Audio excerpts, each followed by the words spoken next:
नमस्कार, आप देख रहे हैं आरजे भारत न्यूज 7 और मैं हूं आपके साथ श्वेता।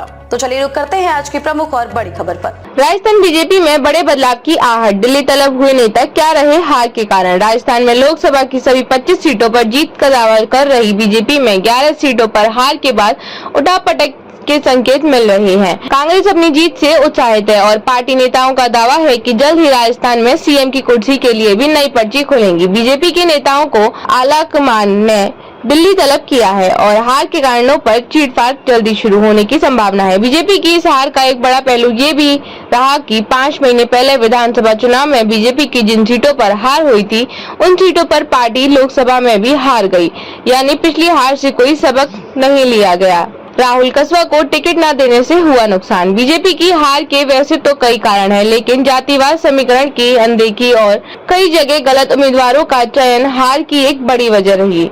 चूट से सांसद रहे राहुल कसवा का टिकट काटना शेखावटी में बीजेपी की लुटिया डुबोने का एक बड़ा कारण बना। यही राहुल कसवा चुनाव से पहले कांग्रेस में गए और टिकट लेकर चुनाव भी जीते, लेकिन अपनी हार के कारणों को लेकर बीजेपी के नेता बोलने की बजाय केवल इसी बात को लेकर खुश हैं कि केंद्र में मोदी की अगुवाई में उनकी सरकार बन रही है। महेंद्रजीत मालवीय के आने से भी नहीं मिला फायदा।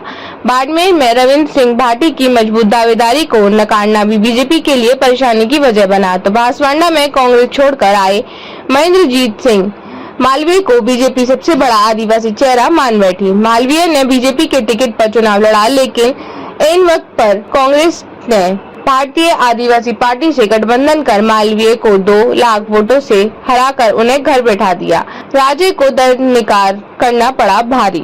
इन सब कारणों के अलावा प्रदेश की कद्दावर नेता वसुंधरा राजे को दरनिकार करना भी बीजेपी को भारी पड़ा। वसुंधरा इस चुनाव में केवल अपने बेटे की सीट झालावाड़ में प्रचार करती नजर आई। बाकी किसी भी लोकसभा सीट पर वो प्रचार करने नहीं गयी। खबरों में अब तक के लिए बस इतना ही। फिर होगी आपसे मुलाकात ऐसी किसी बड़ी और खास खबर के साथ। तब तक के लिए नमस्कार और देखते रहिए आरजे भारत न्यूज 7।